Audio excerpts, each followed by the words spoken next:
Welcome back, everybody, to part 3 of the Alma Files. Now we are going to focus on a different missionary in this particular video, that one of biblical apologetics that loves to talk about Isaiah 14.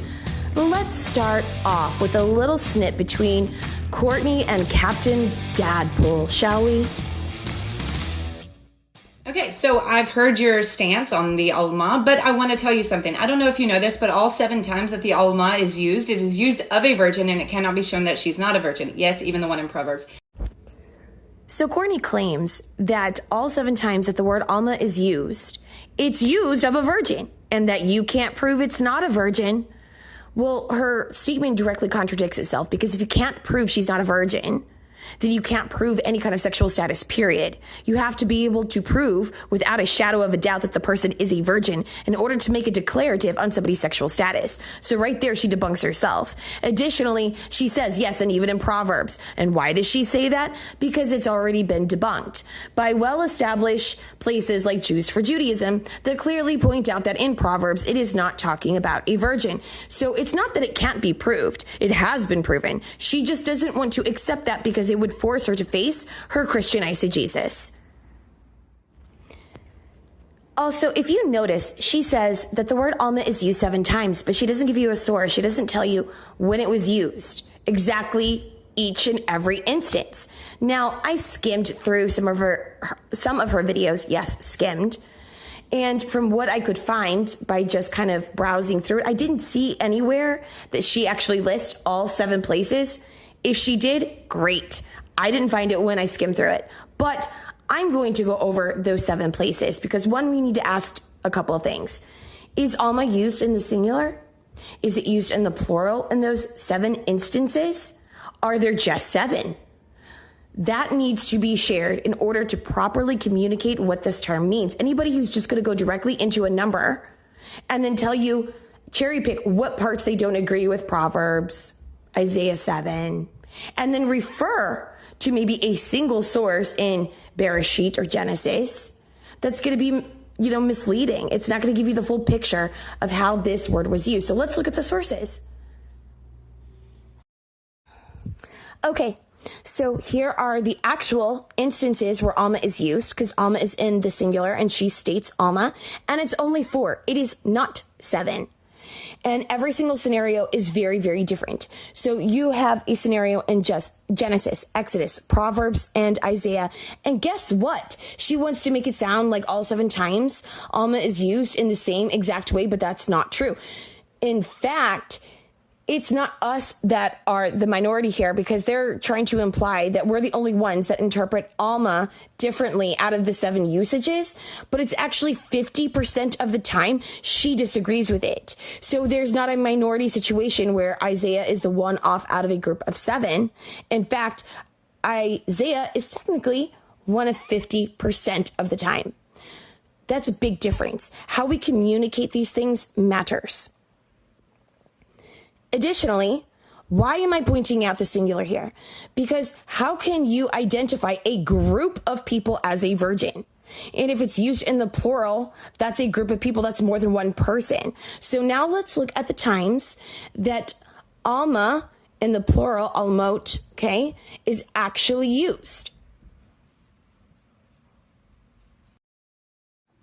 Okay, guys, so here is the 3 different times that it's actually used in the plural. And that is going to be Song of Songs 2 different times. Once in chapter 1, verse 3, the second time in chapter 6, verse 8, and then a 3rd time in Tehillim, or Psalms in English, in chapter 68, verse 8. Now, these particular instances are going to communicate scenarios that are going to definitely point out that it's not talking about a virgin, or it doesn't indicate either way that it's talking about a virgin or a non-virgin, which is much different than what biblical apologetics states, because they say that all 7 times it's talking about a virgin, right? So now that we've got exactly what the 7 instances are, let's go into her video just a little bit more and see what she's actually taking issue with these 2 different categories. If you notice in her little video that she has something written up here, I've circled it for you so that you could see what I'm talking about. Let's take a closer look at what that says.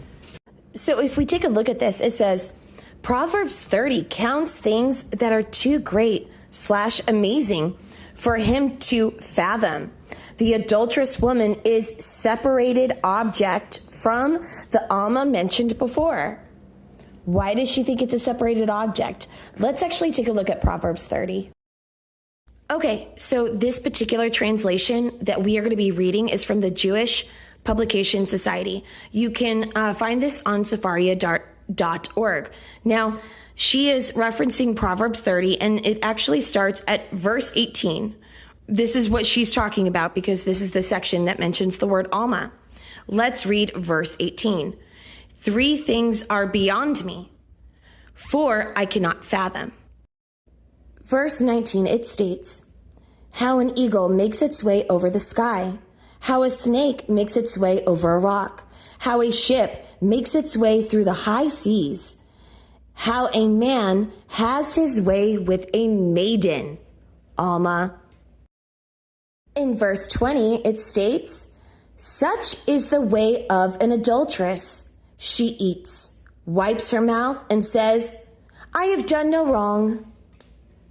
So do you see how they're connecting verse 19 to verse 20 here? Let's analyze this just a little bit more.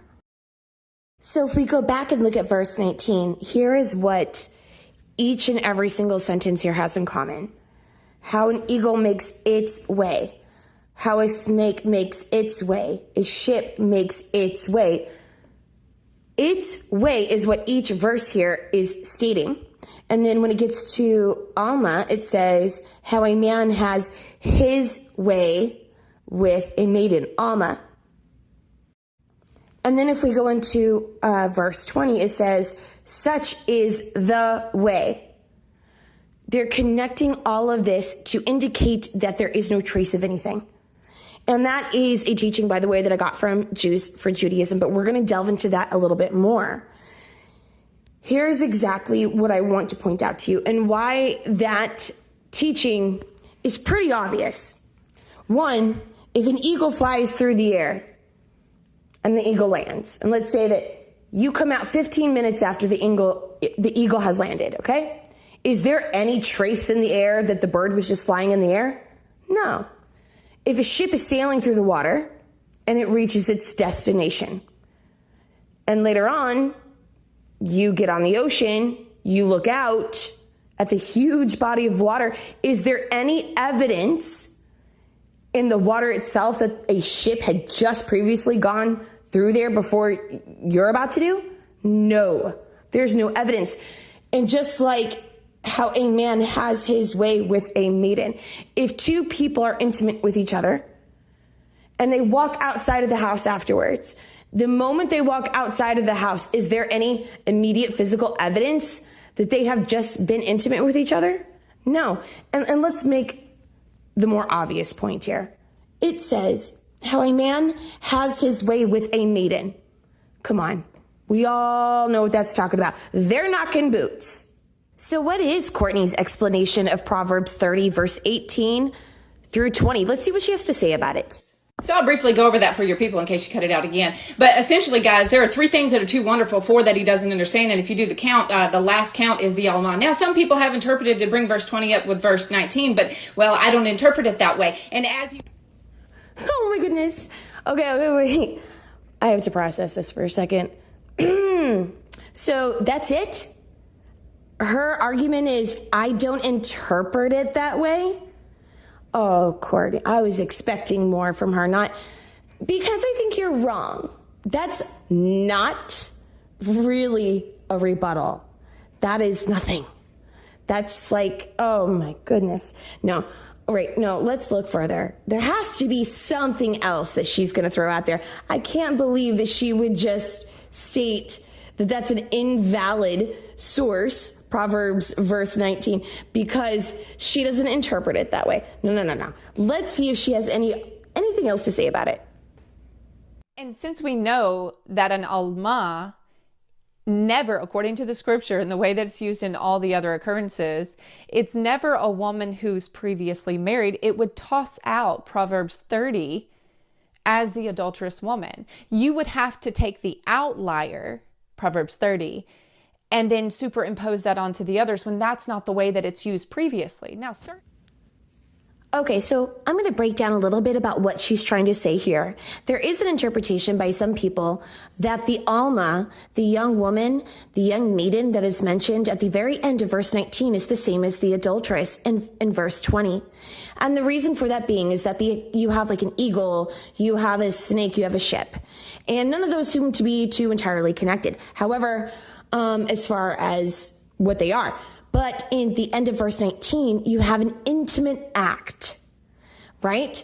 And then in verse 20, the woman now receives her new title because of that intimate act. That intimate act that occurs in verse 19 is what now makes her the adulteress in verse 20, because apparently she was married. But what she's saying is that you would have to superimpose that, right, on the other meanings of Alma in the Tanakh, and that's not necessarily the case, because the whole point here is, is that Alma simply denotes a young woman. That's it, of marrying age. The circumstances and context change. And she's saying it can't change. That if it means something like this in Proverbs 30, then it has to mean that in everywhere else. And if it means that it's a wife who's already had children in Isaiah 7, then it has to mean that everywhere else. So here are these 4 sources again. Now I want to talk about Genesis for just a second. We can go into all of them, but Genesis is going to be good enough to show why her idea of superimposing Proverbs 30 or Isaiah 7:14 doesn't make any sense. So go read this chapter, take some time, pause the video if you have to, but read this entire chapter first or later. But what you'll discover is this, that Rivka is Rebecca in English. She's actually described as both a Betulah and an Alma. And the reason for this being is that Alma does not denote virginity like she likes to claim, because all it denotes is that this person is 1, female, 2, that they're young, and that they're in this part of their life where marriage is relevant. Whether that means that they're eligible for marriage or they are married, that it is a relevant part of their life. As somebody gets older, you don't necessarily know if that part of their life is already passed, if they're a widow or not. And if they're too young, right? Let's talk about a newborn little baby. No way are we going to talk about a little baby in the context of marriage. So this specifically just means somebody who's young, somebody who's a female, and somebody who's like they're at a stage in their life where marriage is relevant. That's it. All right, so if we go into the comment section of this video that she does with Captain Dadpole, somebody makes a very interesting comment here. They say the status of Alma is not used in the law of Moses. It isn't a synonym. And every usage of the word, you would have to say the Alma is specifically Betulah, which no male can be.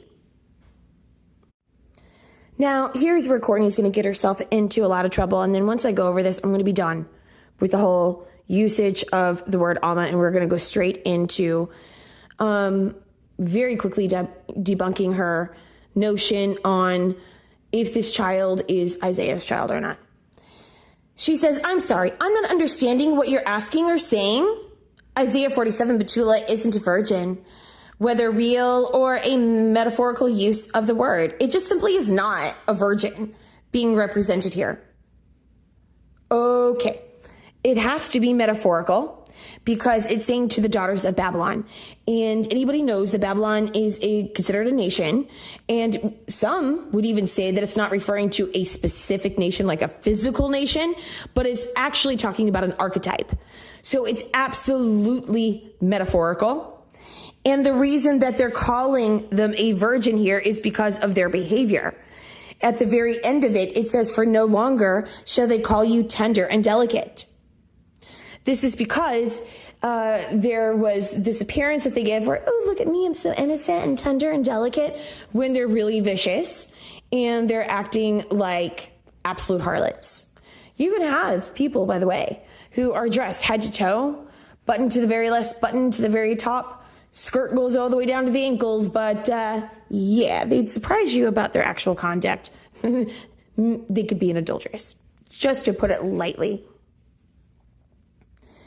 So her argument here with Isaiah 47 doesn't make any sense. Again, she's just ignoring extremely obvious points that are insane. But further in her comment, she says, however, in every single case of the word Alma, it represents a woman who is a virgin. Remember that she said that. Remember that she said that. In every single case of the word, Alma represents a woman who is a virgin. Do not forget that she said that.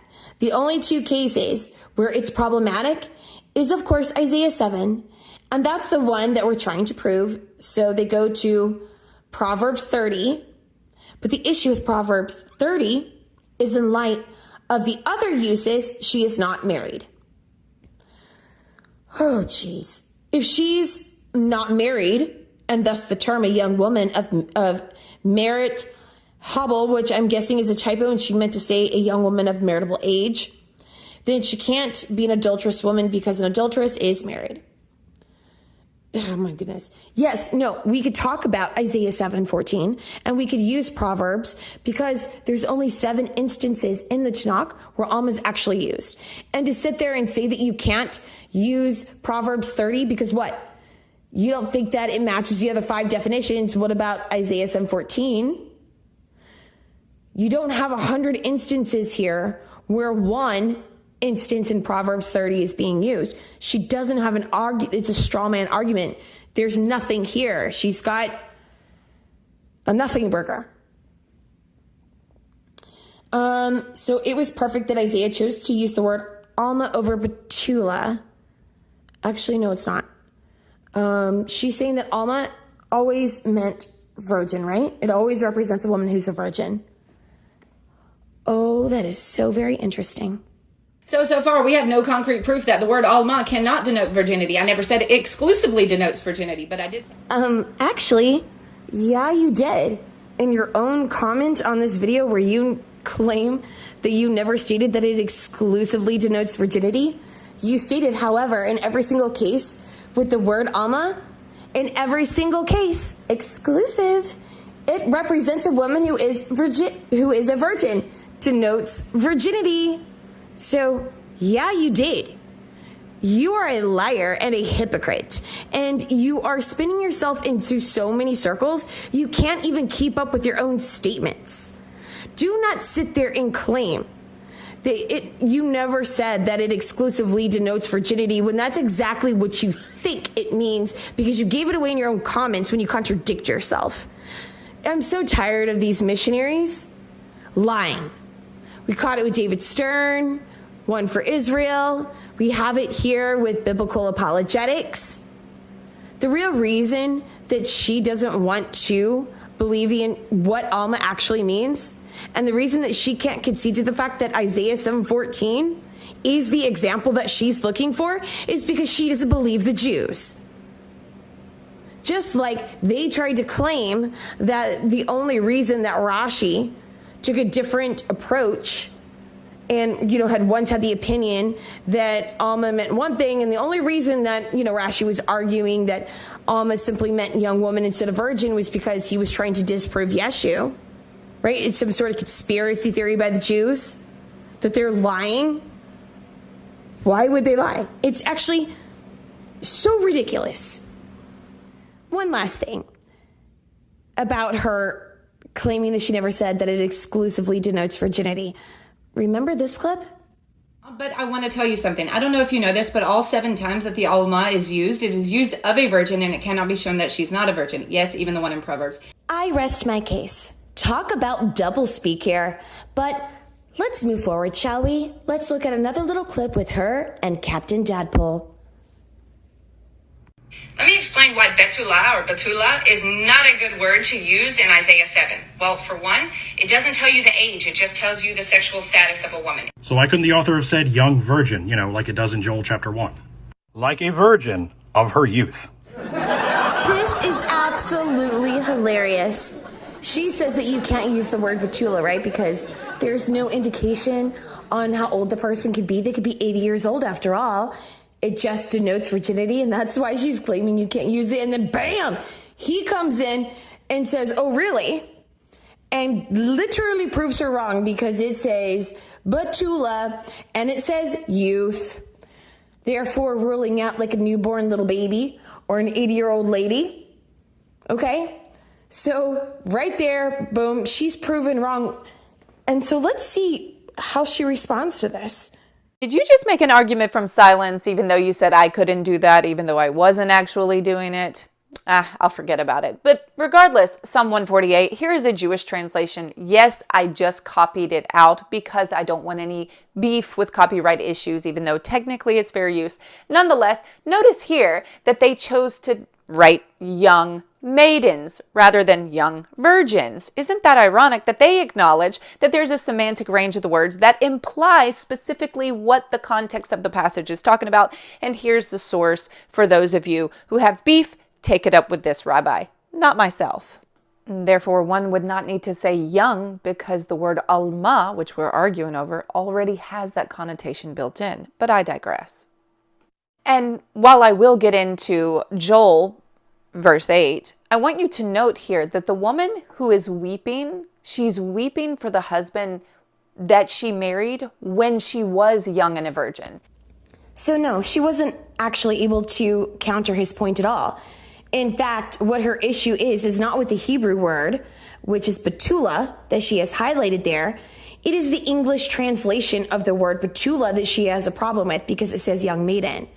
So technically, Betulah, translated quite literally, is virgin.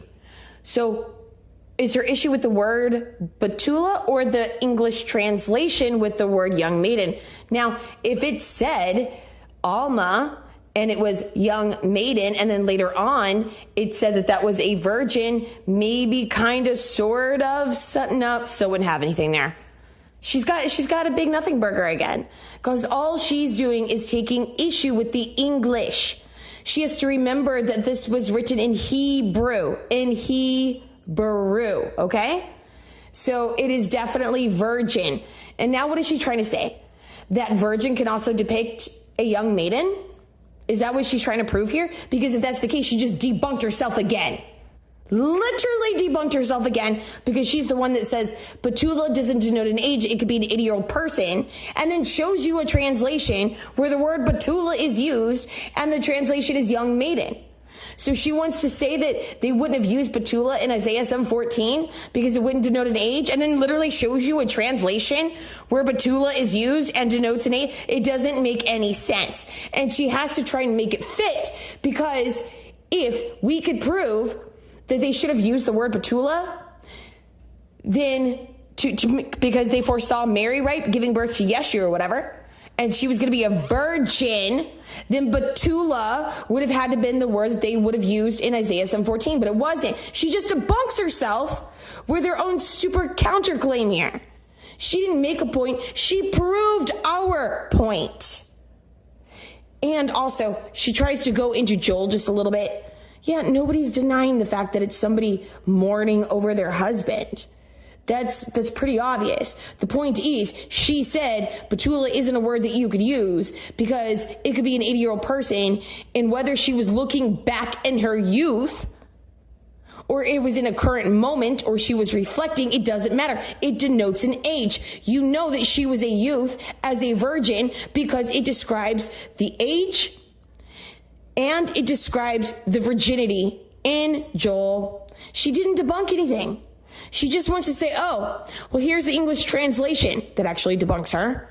And then, oh, well, in Joel, she was having like a memory. Well, no kidding.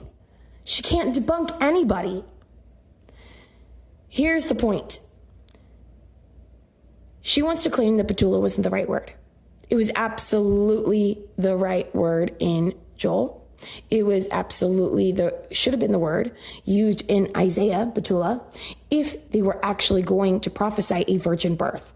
But Hashem is not going to do that. Hashem is not going to prophesy. There's going to be no future event, and there was no event where a virgin is going to give birth to some sort of half God, half human deity thing. Or even for the Unitarians out there who think that Yeshua was like 100% human. It's not going to happen. And we are actually going to go into that in another video because I want to explore what that would actually be like. If everybody was actually thinking that Isaiah 7:14 was about a virgin, what would that have looked like? All right, you guys, stay tuned. We're going to get into a whole lot more. We're going to explore what it would actually look like if Isaiah 7:14 actually did mean virgin. And we're going to also get into Isaiah chapter 7 and chapter 8 and the next upcoming videos in the Alma Files. Thanks for watching.